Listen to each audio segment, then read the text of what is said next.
you're impacting people's experience of that space so greatly, and so much more than just by what stuff you put in it. You're constantly being triggered or reacting as opposed to responding, or really being conscious what it is you wish. Welcome to another episode of the Dope Designer Club. My guest today is a lovely, lovely woman, Katerina Tana. She's a friend and we recently met and we immediately hit it off. We have a similar background where we come from, but then also I think we've aligned on so many other themes and topics and conversations, and I'm so glad you're here. Welcome. Thank you. It's an honor to be here. Okay, so let's start with when we originally met. I think we met at this women's event, and I was talking to another friend of mine, Jasmine, that everybody knows by now. She's also been a guest here. And we were saying we're going to go to Croatia and Serbia this summer, and that's when you approached me. So tell me a little bit about your background. Well, I am half Serbian. My father's Serbian, and I grew up spending half of my childhood during summers in what is now Croatia, what was then Yugoslavia. Because my parents built a house on a beautiful island there called Hvar. Oh, that's lovely. And hired an American architect to design it. So I've spent a great deal of time there, and then I spent my gap year between school and university in Belgrade studying Serbo-Croatian. My mother's from California, and I was born in California. And then when I was 5, my entire family were moved to London. For various reasons. And so I really grew up in England. That's really where all my kind of education and, sensibility kind of cultivation kind of came from. Now that you say that, you do have an accent a little bit. Yeah, it goes in and out. Depends how much wine I've had. So I moved back here into California, about 30 years ago, but I still feel very much the pull of Europe, having grown up there, and I have a Serbian passport as well as an American passport. Oh, amazing. So we're the same. The same. We're twinning. Our passports are twinning. Exactly. And so I'm kind of a real amalgam of, an American sensibility in some regards, but also, the advantage of actually growing up in England as a foreigner, because the beautiful thing about growing up in England is that there's all this wonderful culture, all of this wonderful history, that it's a real sort of kind of international, truly place. International, sort of global city. Just the way you said city. But at the same time, growing up there as an American sort of frees you from being beholden to the sort of, the limitations of being in England, which is, the class system and all the kind of pressures, the societal pressures that go with that. So in many ways, I kind of had the best of both worlds, but also grew up very much appreciating that being an American was a privilege in so many ways. Right, and that I should never take that for granted. I mean, I got that from my dad more than anything, because he was, he defected when he was 17 years old, and always wanted us to appreciate, despite the fact that he moved us away from America, that being America and having access to what was possible here was a real blessing. Wow. And to never take that for granted. That's interesting. So that was, an important part of my kind of upbringing. And then also just spending so much time in what was Yugoslavia and what is now Croatia and Serbia. There was a whole political reality there that I was very sensitive to and aware of, having come from England. And it was an interesting time because Reagan was in power, and there was it was very much a Cold War era. And I think Yugoslavia was neither east or west. No, it was neither east nor west, and that was sort of what was extraordinary about it. It stood up to Stalin and it stood up to the West. So it was sort of an extraordinary And it had place. a lot of ties to Africa, actually. Lots of ties to Africa. Right. In fact, when I went to study Serbian there. I was at Jovanovi Institute in Studentski Trg.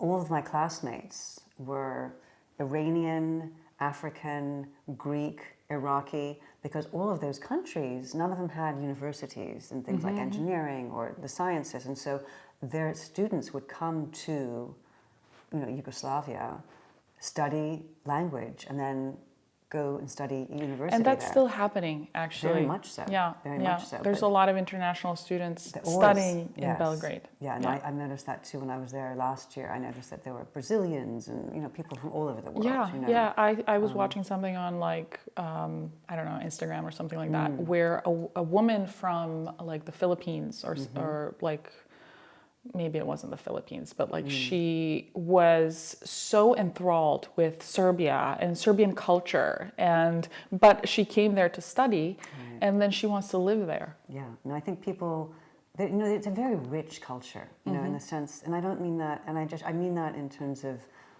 sensibility and just all the layers of history that are there, and there's just a richness of heart. People have a real sense of just a joy for life. People are serious about life, whether it's having fun or whether it's working. There's an intensity that is sort of extraordinary. Yes, and I think that people are so taken by that because there's just so little passion in the world anymore. Everything's become so mechanized and there automated. is. It's just that maybe we're not exposed to it where we are, and I think that's like why. I mean, if you can, it's nice to travel, but maybe not even to fancy places, maybe even to places like Serbia, which is not like on people's radar as much. The whole notion of travel has become such a kind of, a showing off kind of bragging sensibility of, social media. What can you share? All the kind of casual This is us drinking a Prosecco. When the truth is that the travel is really about kind of learning to understand cultures different from your own, but also to understand how that humbles you. And I think that none of that seems to be the component of travel anymore, because it's all about just showing off and like saying, aren't I lucky, and look at me, and it's just, it's sort of, it's sad, really. I think the purpose of travel is expanding your world, Absolutely. and there's other ways to do that too. You can do that by reading or you meeting don't people, have to travel. even it's like about in your consciousness. neighborhood or like at an event like how we met. Right. And I think that's important. But back to the heart, I think I just thought that was so lovely how you said that. Tell me a little bit about your heart. What is like what really moves you? Like coming from all of this. What moves me? Goodness. I think, I'm always discovering what moves me. And I think that, as the longer we live in our bodies, and the more we, just are curious about life, the more we find out what moves us. And I think what moves us changes with time. I think that we spend so much of our life just pushing away what moves us, so it doesn't get in the way of what we want to do. Well, sometimes maybe we don't want to be moved. Maybe we want to be kind of safe and protected. Right. And we kind of limit ourselves in that way. Right, and I think that as I've found,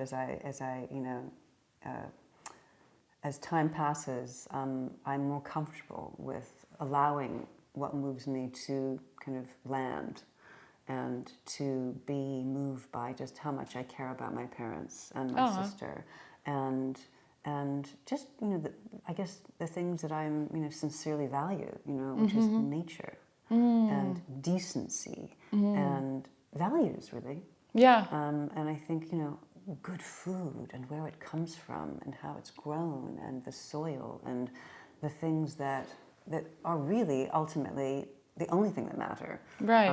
Because everything else is just sort of nothing.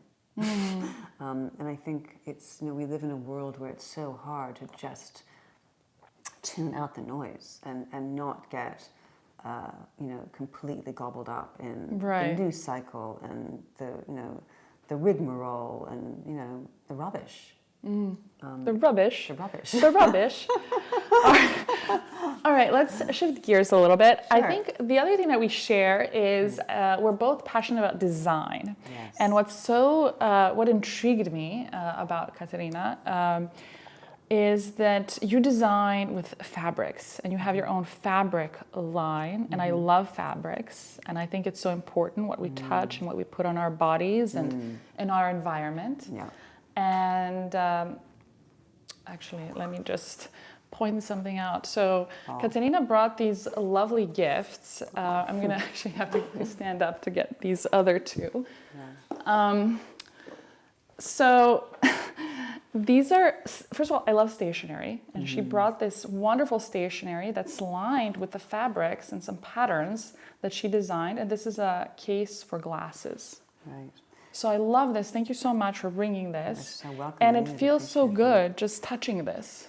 Yeah. It really does. And I think that, I've been I've been an interior designer and landscape designer for 25 years.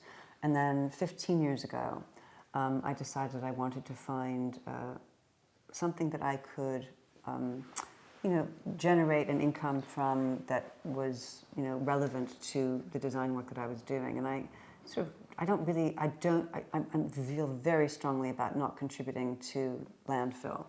So you don't want to just make stuff.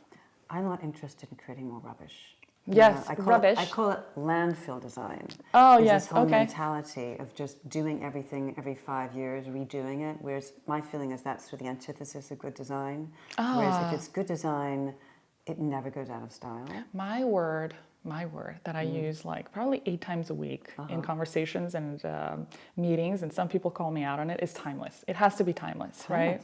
Timeless. And that if it's not, let it wear, let it show some patina, let it fall apart, let it have its life. Absolutely. And so I really wanted to find something, and what spoke to me, because I sort of specify so much of it on my projects, or have over the years, was fabric. And I got sick of seeing the same patterns everywhere. Everything just looked so derivative.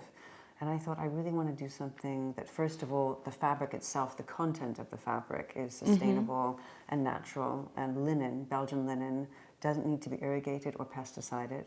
And it is historically the fabric and the yarn that bandages have been made out of. And so there's this inherent healing association for me in it. And then I decided to print both in Switzerland, a really extraordinary printer that's no longer in existence, and also a printer here, a hand screen pigment printer here in California, Los Angeles. And to just create a collection that spoke to me about the beauty of being in Southern California. Because this pattern's called Paseo, and it's based on some photographs that I took of the rock formations on the hiking trail in Paseo Miramar in the Palisades. And then this is a pattern that I call Violetta, which is actually my middle name, but it's also the name of a lantern that I designed, and this is actually the motif of the underside of it. So it's this wonderful hexagonal pattern. It's actually the smallest repeat in my collection. I love this. And so the patterns were very much about creating something new that didn't feel hackneyed and like I've seen it a million times, and just And to generic. me, this pattern looks very happy and It's sort the of color. pure. Yeah, the color is especially Yeah. joyful. Yeah. But the extraordinary thing about that pattern is that... That's my dream job, to be a colorist. Oh, well, I think that's one of the greatest joy of being a designer, is that you can infuse color in people's lives. I mean, it's a game changer. That's so interesting. Such a game changer. As any architect, I had a phase where I just wore black or like... Chromophobe, you're Yeah, a chromophobe. black. Like my whole wardrobe was basically black. And then when I had my daughter, and she was little, she would always like pick these like florals and pastels, and I was like, really, Wow. really, like you want me to wear that? Oh, she was freaking it for you. Yes, That's so yes. sweet. Like, mommy, why don't you wear this? And then she brings out this like, bam, She put you into color. I love it. But she actually did put me into color, and I think it is a sign, and I think it was also an invitation to, sort of embrace my femininity, Absolutely. to embrace life. Like my front door, I changed it recently twice. was black when I got this house. And it was just Bad kind of like every juju, day you yeah. see black. And then we painted it pink. It was pink. Mm-hmm. There was an old door. We painted it this. It was called Strawberry Shortcake. It was like almost a neon pink.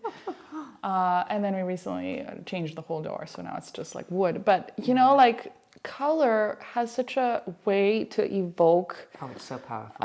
not just emotion, it has like a field about it.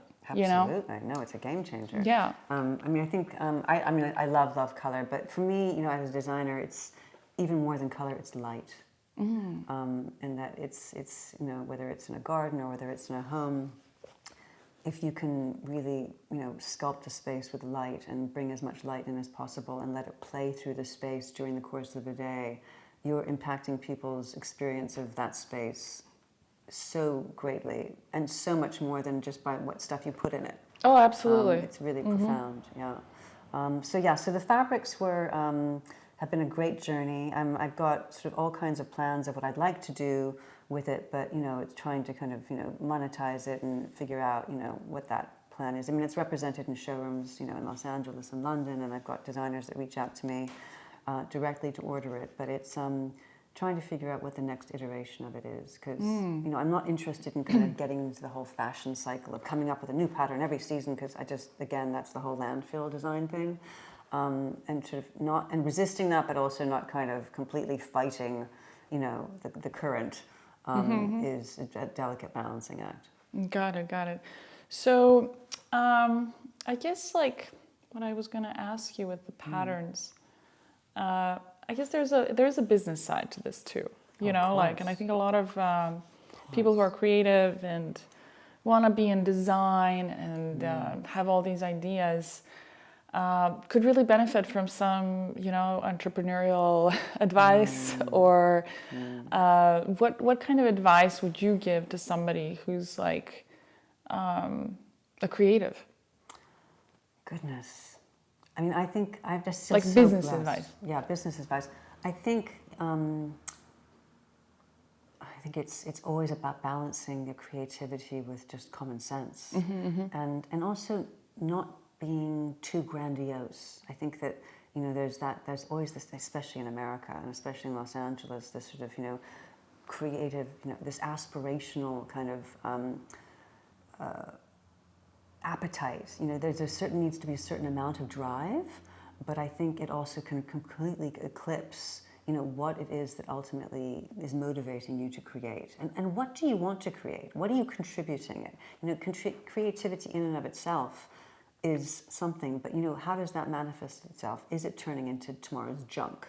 You know, is it just putting something out into the world? You know, what are the consequences of what you're creating? And I think that, you know, think about that. You know, I think about, and I don't think that that's just a philosophical question. It is also a business decision, because, you know, ultimately the best business decision is going to be if you're creating something that's going to contribute to people's quality of life. Right. You know, are you doing something that's really valuable? You know, rather than just tomorrow's rubbish. Do you think the world is shifting into like a post-materialistic sphere where, you know, the stuff that we consume only has, you know, people are going to be interested in it for so long and then maybe they'll move on? Well, I just think that what you've just defined is not even post-consumerist. That's just that's just a kind of consumerist mentality, is that it's all moving on. It's all moving on. What's the next thing? I don't think that think that it's necessarily, I don't think people are conscious enough or evolved enough, and I don't think that there's enough outside forces that are conducive to people really being conscious, because ultimately the forces are, you know, what can we sell? What can people consume? I think that there is a kind of a consciousness that is inevitably surfacing, you know, that people are forced to think about, you know, what is it that we're doing? And I think it is a generational thing, whether it's the earth is sort of, you know, disintegrating before our eyes and that Mother Nature has the last word, and, you know, generationally people that are of a certain age are more cognizant of that or conscious of that. And so we're fighting for the future and what it is that they think is being, you know, they're being robbed of, you know, quite rightly. So what do you think needs to happen so that there is a shift in consciousness for the better? I think everybody just needs to take their own responsibility for their own choices that they make, whether it's, what they eat, what they put in their bodies, what they put out there. That's such actually responsibility for yourself. Yeah. That's so deep, like and even for remembering your who thoughts. you are, remembering who you are. What are you putting out there? What are you creating? Why do you want to do it? And ultimately, I don't think people are, encouraged to ask those questions. It's because there isn't a lot of money in it. But there can be. There could be if people realize that actually people do want to be responsible. What do you think about do you think there's a conspiracy? When you say conspiracy, it immediately, makes it sus, right? It makes it suspicious. When we say conspiracy theory, it downgrades it to some weirdo on the street, Marginalizes it. Yeah, and it marginalizes it. And I think we had this conversation a little bit. But do you think that there is a conspiracy, if everybody's in this consumerist sort of kind of sheep, I love sheep, by the way. Oh, me too. I feel like it's an insult to the sheep. But in this mentality of followers and consumers. It's grotesque. It's absolutely grotesque. But what is give me a silver lining. What needs to happen for people to kind of awaken? And are they awakening? Because I'm an eternal optimist, I think. Oh, I am too. And I'm very optimistic. And but at the same time, I think it's so important to just be present and not ignore what's actually going on.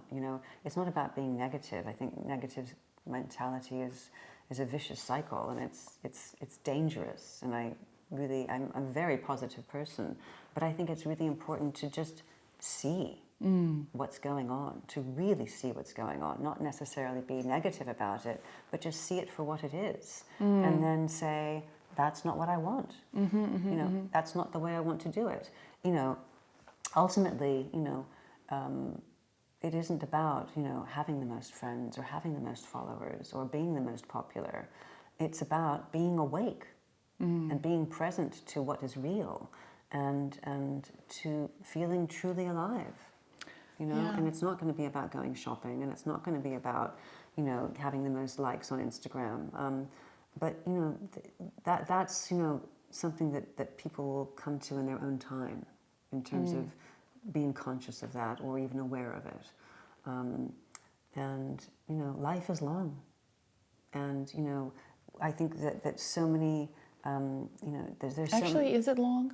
It is long. I mean, it's long if you appreciate it and you cherish the days and the moments. It zips by, but it is. There's so many opportunities to What can we savor it. do? What can we do to make it longer? Not in time, not live longer. Right. I'm asking, how I can think we be present. I think being present and remembering, what is real and what is true. Expands time. It expands time. And we're constantly being, told that there isn't enough time. Right. And that, And we're buzzing. And I see that there's almost like this battle between Mother Nature and Father Time. And Father Time is a construct. It isn't real.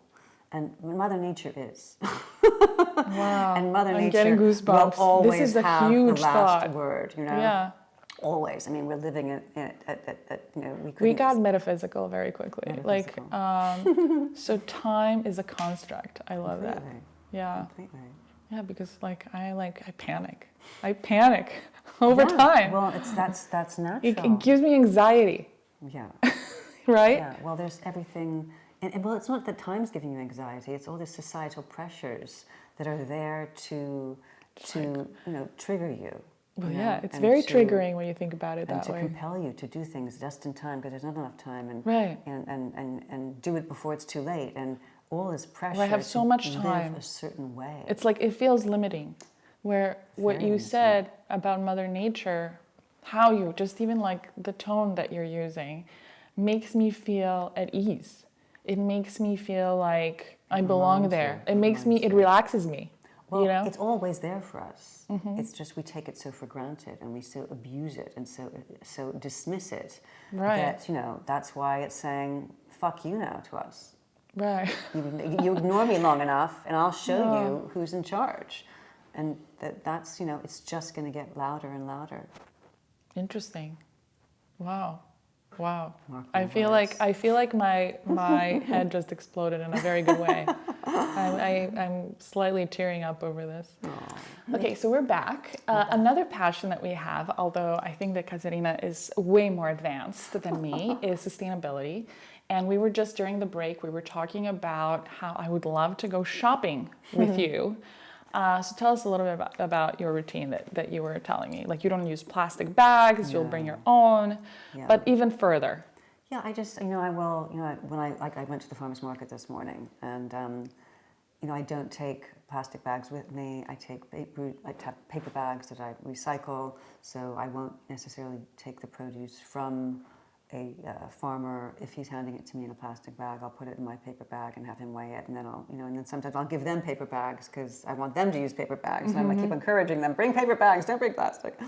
And then I, you know, won't buy things that It's are in also plastic. healthier. I mean, So much plastic healthier. is made of petroleum, and that's on your food, and then never you goes eat it. away, and it never goes away. Right, It right. never goes away. I mean, and until we change that, it's not going to change. You know, it's one little life at a time, you know, and all you can do is control what you do in your life to the extent that you can.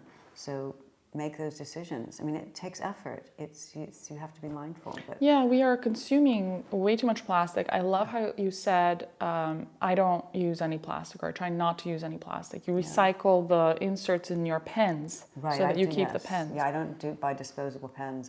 Which I never even thought of. Yeah, Actually, well, I never thought of that. And I remember, you know, I remember inkwells at school. You know, used to fill up our inkwells, our pens. My daughter got a calligraphy set from there's a museum in Switzerland. It's a printing museum, a paper museum, but they have printing and, you know, the press and all these things. So she got into that. So I actually have that. Great, and that could be a project. I have everything. She can educate you, you can educate her. I mean, it's the kind of thing you can do together.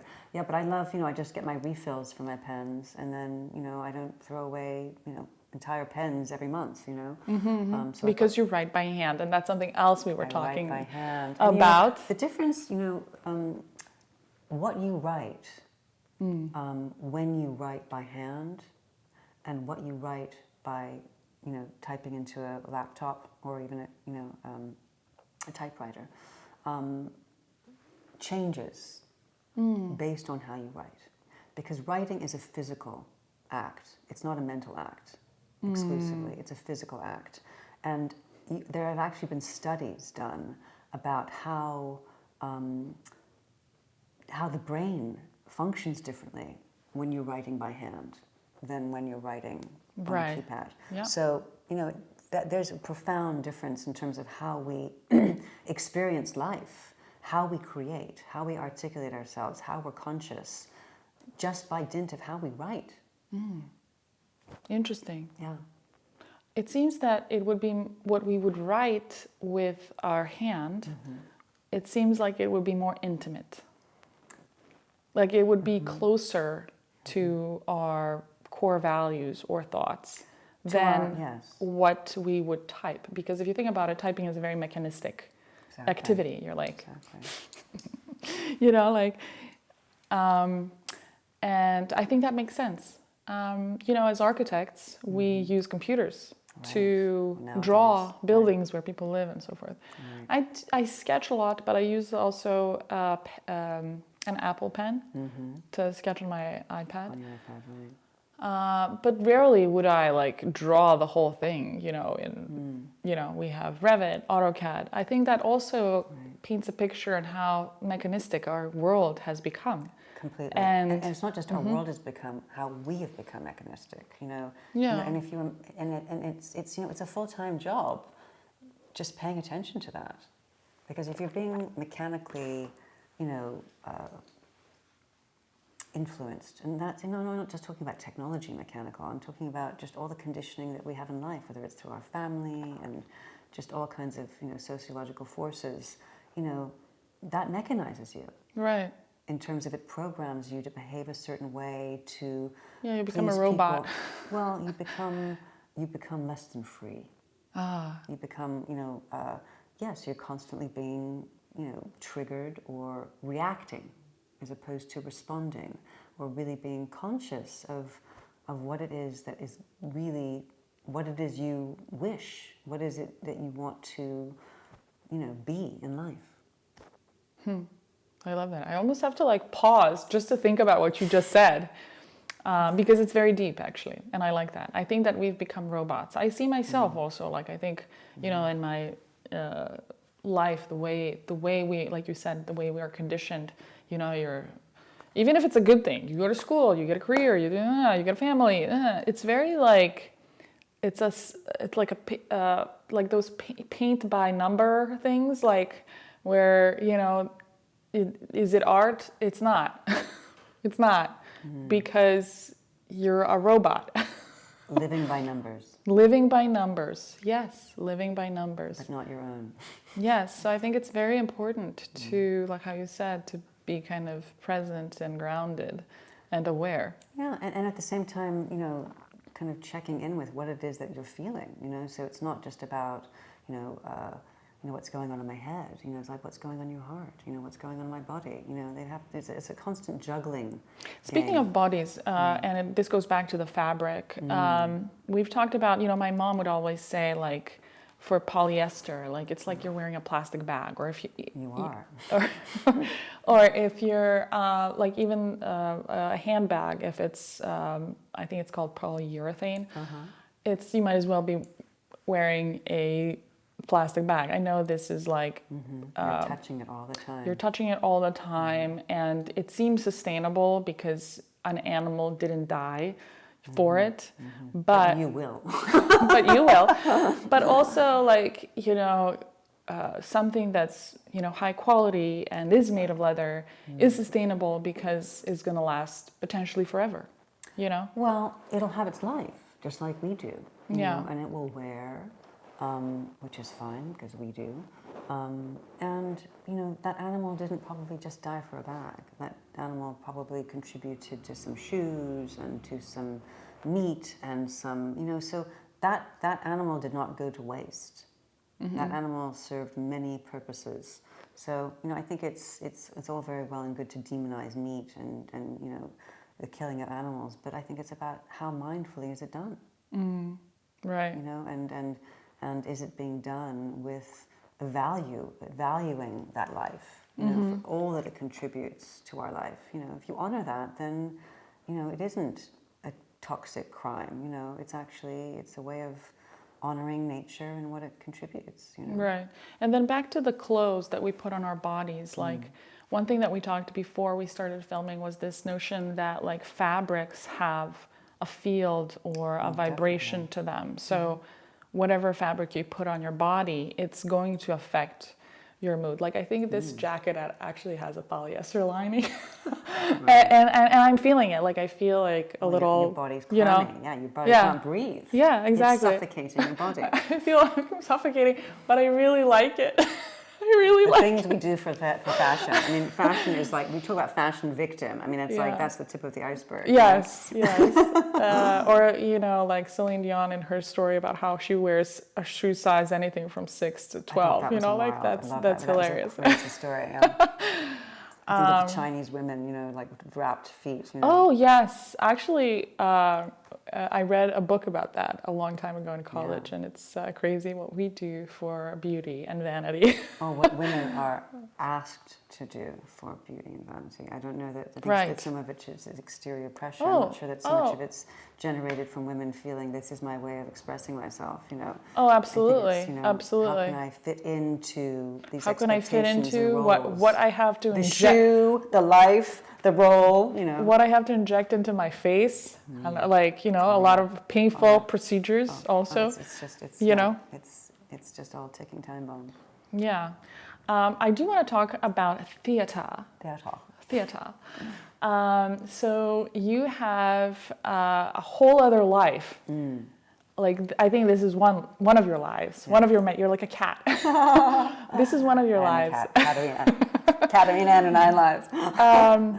But then there's theater. Yes. So tell me how you got into theater. I think you mentioned you spent a gap year studying in Serbia. Was that theater or was that something else? No. That was studying language. No, when I was a child, you know, I would be in school plays in England, because in England it's like you're doing Shakespeare when you're 9. It's like it's just we did I love that. Julius Caesar when I was 9 years old. I love that. Yeah, we were all in our chic togas. I played Decius Brutus, and I'll never forget when we killed Caesar. When Caesar was killed, rather not we. Penelope played Caesar, and she had short blonde hair, and she had this great sort of stature. I also love that it's children, Yeah. that they're not, yeah. And it was heavily edited, I might say. But she had this bag of red paint under her toga, so when she got killed, she could pull the sticker off and she could die. But of course, when she pulled the sticker off, all you heard was a splash of paint falling on the wall. So I remember I had to bite my tongue to not laugh. Sorry, that was a major distraction. But so I was doing theatre from a really young age, and actually, acting was a really important thing for me, because I was actually at this very sort of fine English girls' school called Queen's College on Harley Street, where my sister was as well, and I was miserable. I was just miserable because there was this history teacher who was very creative and very kind of entrepreneurial, and he had managed to convince the principal, the headmistress, that he wanted to mount these shows all the time. So he would mount these amazing extravaganzas and cast his pets in certain roles. And of course, I couldn't get arrested because I was not somebody like, obsequious, little blonde girl, with a father in, government or a titled, family. And he was very kind of motivated by that. And I was just so depressed that I couldn't kind of participate in what I wanted to be a part of. And my sister knew it. My sister was so kind of sensitive to my misery. And she'd seen a friend's children perform in an extraordinary production at a very different kind of school. Huge, public school. In American terms, in English, it would be a state school. And this was a kind of really interesting school called Holland Park Comprehensive, which was a very experimental school.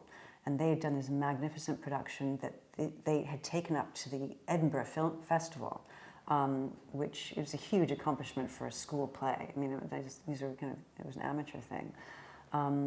But I went and saw the production, and I was just blown away. It was very Brechtian. It was sort of like the Children's Crusade, Brechtian story, really about peace and justice. And I was just so moved and inspired, because I could see, first of all, that the school was like representative of everybody in the world, color, nationality, race, everything. It was like there was like one, black girl at my school, that happened to be the Ugandan ambassador's daughter, but it was all this very privileged white, rubbish, and I was like, this doesn't feel like reality, and I just said, I want to be part of something real. But it seems like it covered like a lot of complex topics. Oh, absolutely, absolutely. And so I ended up transferring from my school to go to from Holland your Park. posh school Exactly, to Holland this. Park. And then, of course, there's a whole other drama, because I ended up getting cast in a play in the first semester. And it was a very, very charged, very, delicate subject. But I was fortunate enough to get cast in a leading role, because it actually took place in America. It was an American subject. But I ended up getting beaten up by two of the actresses in the show, which was very much a, two other girls. Yeah, it was very much a kind of a contrived and intentional kind of situation that was very complicated, because it made me question going to the school. Would I stay at the school? But it's always been about more than theatre, because it's always about how does the real world impinge on one's reality. When you think it's about wanting to get involved in the show, it's actually about how is life going to show up for you. And so it does all the time. And then when I went to university, I spent most of my time directing, actually, and then also acting. I took a play up to the Edinburgh Festival myself. And then after university, I went to drama school in England. And I didn't get in the first year I tried. And so a friend of mine from university and I put together a little show because we thought, well, we might as well try and get our union cards so at least we can work as actors even if we have a training or not. And so we both put together a show which took, we basically did all well, show that's tunes. entrepreneurial, actually. I'm constantly Yeah. kind of coming up with, entrepreneurial ideas. And we took it around old people's homes during the holidays. How fun. And it was actually so much more profound than anything I'd ever done because, first of all, we were doing it not for the money. We were doing it so that we can maybe get some credits towards having our union cards. But what was so extraordinary is we would go into these old people's homes and we would sing these songs and we would have our little dresses on. And it was very sweetly done. We did it it was really charming. But we would go into these homes and there would be these very, isolated, quite shut down people. And the nurse would come up to us afterwards and say, I just want you to know that he has not spoken in 5 years. Oh, I'm going to cry. And he just asked me to talk to you. Aw. And it was just extraordinary. So we kept on going. We kept on going and kept on going. I think that's such an important moment because I think art and what are you contributing? Has such power to light up someone's life. Yeah, I mean, especially music, and especially to people that are isolated. I mean, when you realize it's even more so now in this day and age. Old people are so shut aside. So everybody is. It's not just all about people. Exactly. Everybody is. Which is why it's so important that people get into live theater or even go to the cinema so that there's like a communal experience because people are so shut down, people are so isolated, people are so at home with their computers or their devices. Yes. They aren't engaging. Everybody's on with Instagram. Each other. Yeah. And it gives you this false feeling that you are engaging, but you're not. I think this was one of our earlier conversations when we had that coffee a while ago. In Serbia and I'm sure in England, there is a culture of going to the theater. Like how people go to the movies or the mall. It's culture. And it's not posh. It's not like you have to be like of a certain like background, like social status.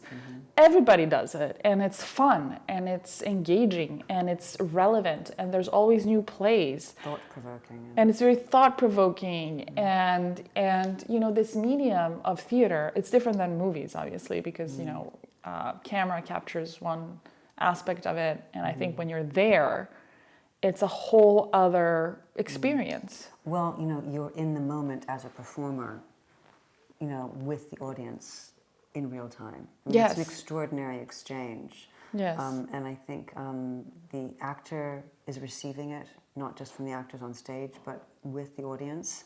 And it's very profound. I mean, I think those kind of communal experiences are so important and so powerful. And, I think, culture in America just becomes so commoditized and so much about, what's accessible, what's affordable. And, in other cultures, it's like a mass culture. It's more like a mass culture. Well, it's like about Taylor Swift, like a Taylor Swift concert. That's $5,000, by the way. Like yeah.